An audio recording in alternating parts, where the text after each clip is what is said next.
Well up, food tubers, Mr. Oliver here. Okay, we're making perfect porridge because we love it. I want to give you a recipe that's rock solid. I want to kind of arc back to the more traditional porridge that I think is more delicious than the rush jobs that we can get these days. And also I want to give you some ideas for ways to serve it so you don't get bored. We want a high-sided pot.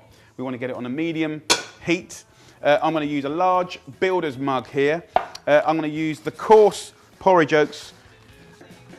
This is really, really nice. Instead of the kind of more commercialised ones that cook quicker, okay, I'm going for these because I think strongly that they taste better. And one builder's mug is absolutely perfect for 4 people. I'm going to follow that by 3 builder's mugs of water. There's 1, 2, 3. Get that onto a simmer. You want a nice pinch of sea salt, very, very important. This is the kind of classic Scottish way to do it.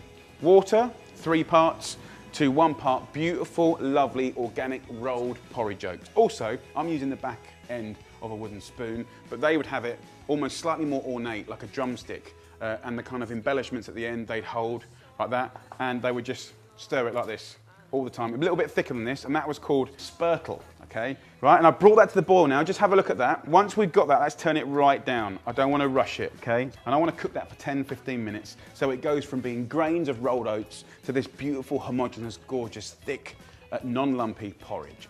A lot of people cook porridge with milk. Milk or cream scalds and burns really easily. And also, if it boils over and goes on your cooking range, it's really hard to clean and it stinks the house out. So look, it's only been cooking for 5 minutes at this stage, but it's already gone from being completely flaky and water to already being gloopy, and those flakes are starting to break down. Let's have a little look here. The reason that parents have loved this for years, it's nutritionally great for you, it burns slowly. If you want to share this on your social media, please do. And if you haven't subscribed to FoodTube, press that button. Yes, I said press that button. It's had about 13 minutes. Nothing stuck to the bottom. If we wanted to add butter, which I don't, but some of the old recipes do have, you can. If you want to add milk, you can put a little splash in now and just loosen it. In my view, it should be thick, but still oozy, so don't overload it at this point. Feel free just to add a little honey or a little sugar, just to kind of take that edge of savouriness off. Tablespoon there. So that's very, very nice. That's our basic porridge. So let's just portion this out. Look, nice and thick. I want to show you how I would mix up this flavour. What happens in the Oliver household is we either have the brown sugar, and if you put the brown sugar and leave it for a minute, it almost goes like a little kind of caramel. So leave it for a minute. And this one here, which is a traditional one, is golden syrup. You can get it in quite a few countries around the world. Very, very British. Okay. Then we've got really nice poppy seeds, like that.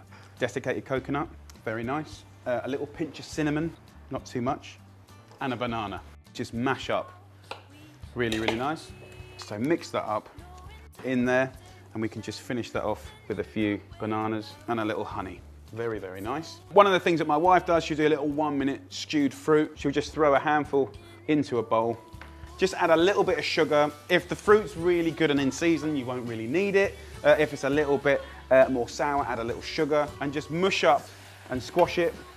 And the natural juices will come out of this and they'll be gorgeous and look amazing. And this with any fruit is gorgeous. Make a little well in the middle. Pop the whole fruit in there. And look at that beautiful juice that's come out there. We've got one more to go. Hot chocolate. It's not actually much chocolate by weight. It's about mixing it up into our bowl. Chocolate porridge with a little spoonful of lovely sweet and bitter marmalade. That, my friends, is amazing. If you look at the classic for a minute, my granddad used to put a little gully in here like this. And he just pour it in milk. So it went all the way down like that. And then, at that point, then he'd tuck into it. Guys, that is the tip of the iceberg, okay? Happy porridge cooking, and you might be thinking, that's rubbish, my one's better, everyone should know about it, and we want to know about it. So guys, enjoy, lots of love, until next time, Shimon.